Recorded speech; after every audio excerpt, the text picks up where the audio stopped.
Hey guys, tonight we begin with dimmed lights, soft blankets, maybe a mug of chamomile that's already gone lukewarm because you forgot about it halfway through. That's okay. Just leave it there. Let it sit on the nightstand like a tiny, abandoned, emotional support beverage. You're not alone. We're all just here, drifting. And so is this story. Now, this one starts like so many modern fairy tales do, with a woman, a phone, and a Wi-Fi connection strong enough to carry an entire fantasy across continents. Her name? Let's call her Layla. Not her real name, of course. Real names are sharp. They cut. We're going for soft edges tonight. Pajama fabric, fuzzy socks. So Layla, mid-20s, from a quiet town in northern England, worked part-time at a bookstore that mostly sold self-help books to people who never read them, lived with her parents, had a cat named Marmalade who judged her life choices silently, as cats do. And then she met him. He called himself Khalid, said he was a Dubai-based entrepreneur. Real estate, tech startups, yachts, the whole package. Profile picture, sunglasses, jawline like it was carved by a sleep-deprived sculptor who really believed in angles. Standing in front of a gold-plated SUV that probably ran on bottled confidence. His bio said, building empires, seeking soul connection. Red flag? Maybe, but in the warm, blue-lit glow of 2 a.m., red flags look more like romantic torches. They started chatting. At first, it was harmless. What's your favorite book? Do you believe in fate? If you could live anywhere, where would it be? Standard late-night emotional dumpster diving. But soon, it escalated. Voice notes at 3 a.m., poems written in broken but passionate English, long declarations about destiny and love at first text. He said he dreamed about her. He said he could feel her energy across the miles. He said the universe had aligned, which statistically is more likely to result in a phishing scam than true love. But hey, the heart wants what the heart downloads. Layla, of course, believed him. Why wouldn't she? She'd watched enough rom-coms to know that grand gestures are the foundation of lasting love. And this was grand. He wanted to meet, in person, in Dubai. He'd book her flight, pay for the hotel. All she had to do was show up. Now, her parents? Not thrilled.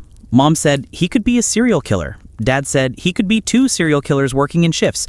Her brother, ever the poet, said, "Sis, you're about to become a plot twist in a true crime podcast."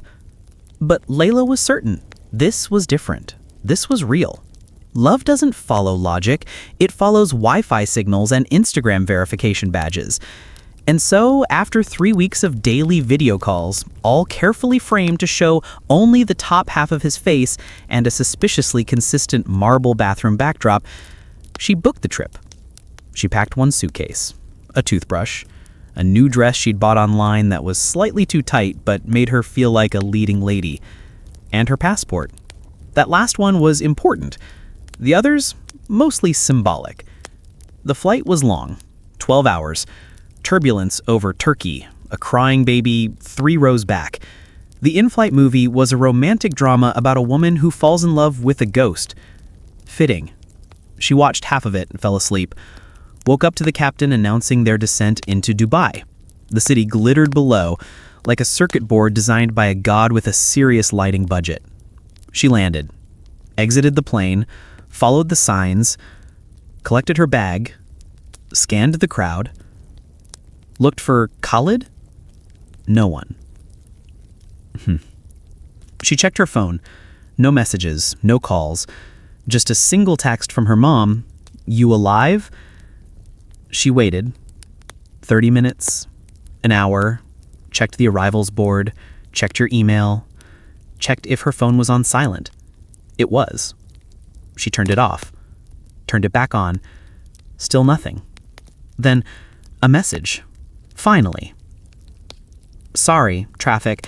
I'm outside in the black Range Rover, gold trim. You'll see me." Relief. Of course. Traffic in Dubai is legendary, like ancient epics, but with more hunking. She grabbed her bag, walked outside, and there it was, the black Range Rover with gold trim. idling at the curb like a predator. Window rolled down, a man inside. Not quite the face from the photos. Older, thicker neck, beard that looked like it had been added in post. But love isn't about appearances, right? Maybe he just had a long day. Maybe the lighting was bad. Maybe he'd recently decided to embrace his inner lumberjack. She approached, smiled, said, "Khalid?" He nodded, grunted. "Get in. We're late." She hesitated just for a second, but the night was warm, the airport lights were bright, people were everywhere. What could go wrong? She got in. The car smelled like air freshener and something else. Something chemical. He didn't talk, just drove. Fast. Through the city. Skyscrapers rose like glittering tombstones. Neon signs blinked in Arabic and English. Luxury living, 5-star dreams, escape reality. Funny, she thought. That's what I'm doing. They left the city, headed towards the desert. The buildings thinned. The road stretched. The silence grew. "Where are we going?" she asked. "Private villa.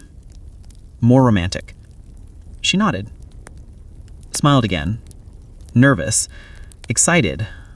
A little cold despite the heat.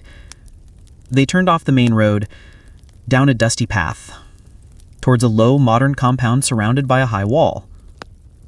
No lights on. No other cars. He parked, got out, opened her door. "This way," he said. She followed. And so began the next 48 hours, a slow, quiet unraveling. No shouting, no fights, just the steady drip of reality setting in. She was trapped, not by chains, not by violence, but by bureaucracy, by paperwork, by the quiet, unshakable power of a system that didn't care about her feelings. She thought about screaming, running, breaking a window. But what then? Desert. No water. No phone. No one who knew where she was. She thought about her parents, her cat, that half-finished romance novel on her nightstand, the life she'd left behind, thinking she was stepping into something bigger. And now, she was a bargaining chip, a trophy, a solution to some rich man's loneliness or his PR problem. Marrying a Western woman made him look modern, open-minded, global. She wasn't a person, she was a move. The wedding day came. They brought a dress, white, lace, too big in the chest, too tight at the waist, like it was designed by someone who'd only heard descriptions of women. They did her makeup, hair, led her to a room with chandeliers and flowers, and men in suits who smiled without showing their teeth. He arrived. The groom, not bad looking, mid-40s, salt and pepper hair, expensive watch, calm eyes. He looked reasonable, like someone you'd trust with your investment portfolio, not someone you'd run from in a horror movie. He took her hand. "I know this is unexpected, but I'll treat you well.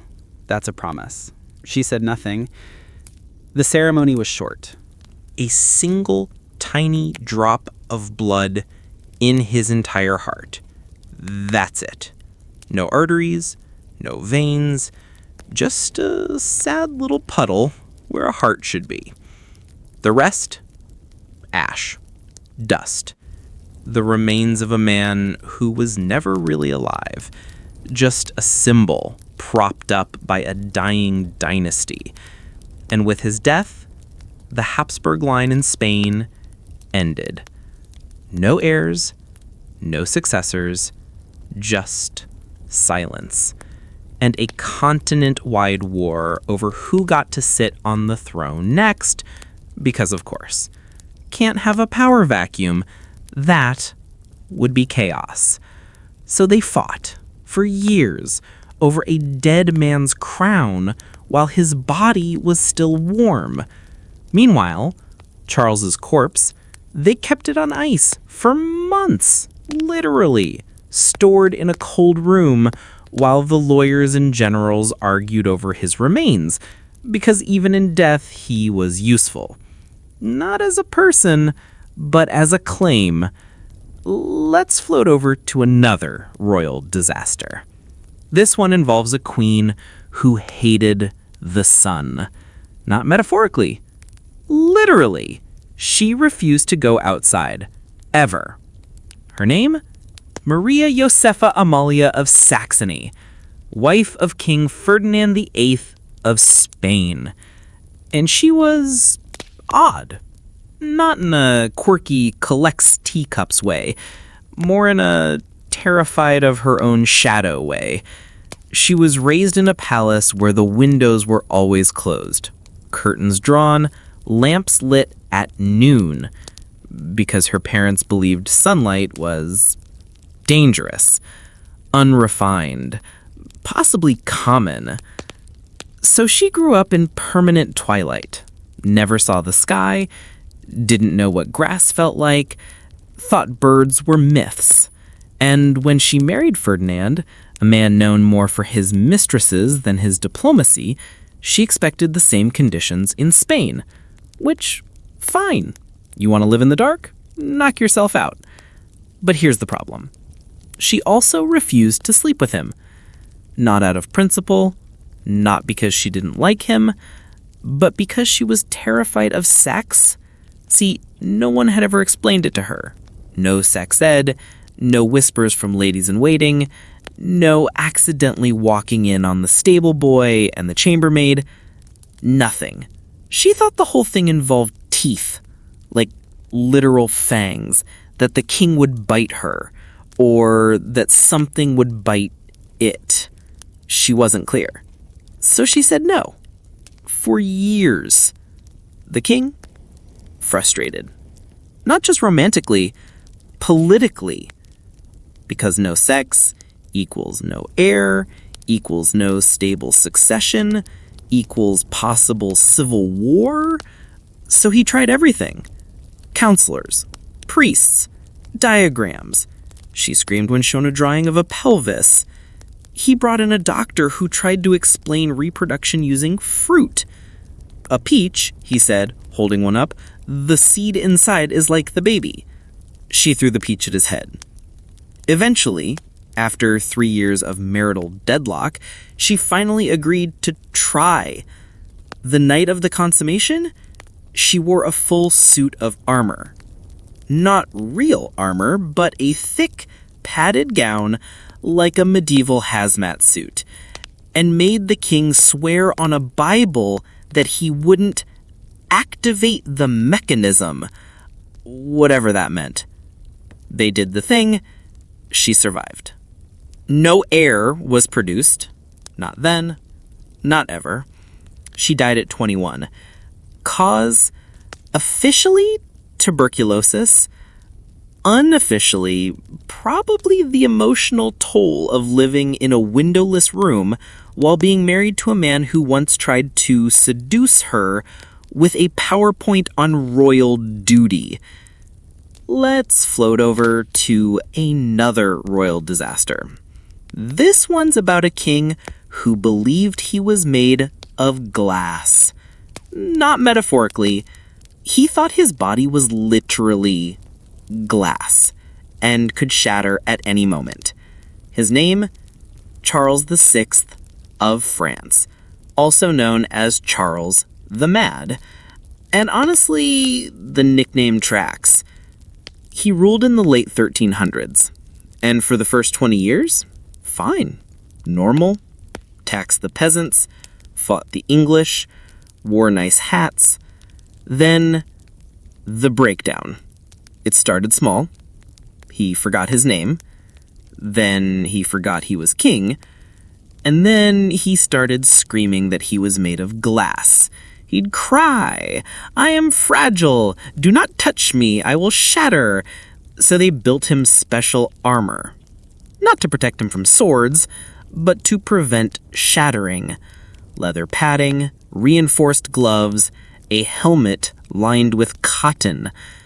And they forbade anyone from touching him, danced around him like he was a Ming vase in a mosh pit. He refused to let his wife near him, because what if she leaned too hard? Crack. Royal divorce by fragmentation. He also believed he was not the king, but a poor peasant named Farmer George, despite living in a palace, wearing a crown, having 20-course meals served on gold plates.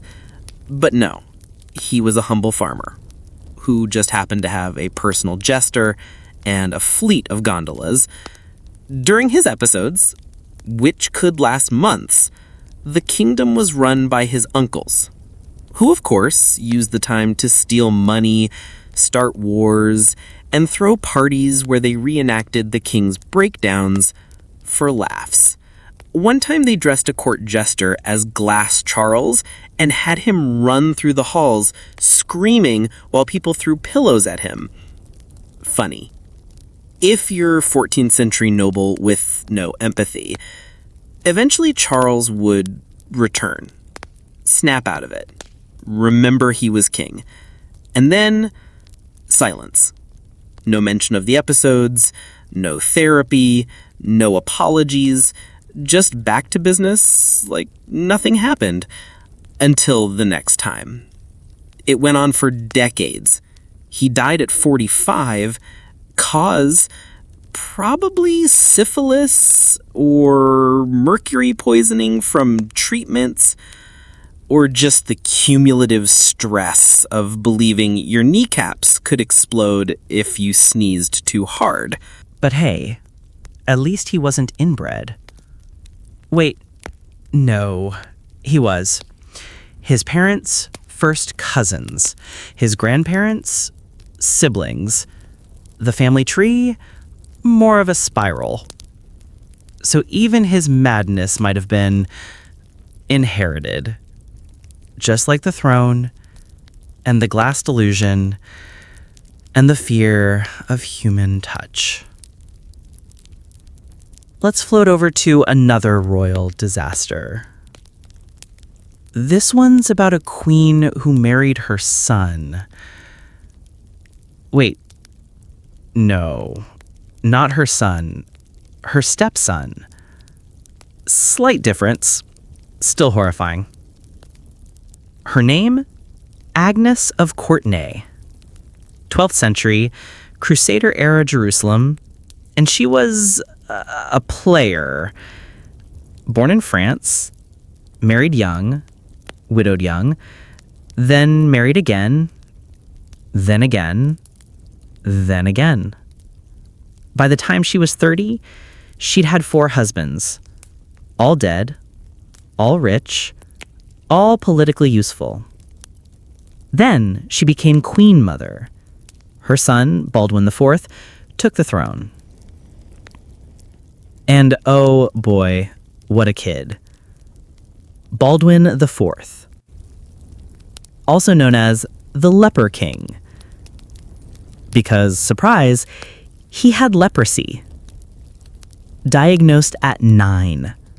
By 13, his face was half gone. Fingers falling off. Pain constant. But still, king. And Agnes? She wasn't about to let a little thing like her son's disfigurement and early death risk get in the way of power. So she schemed.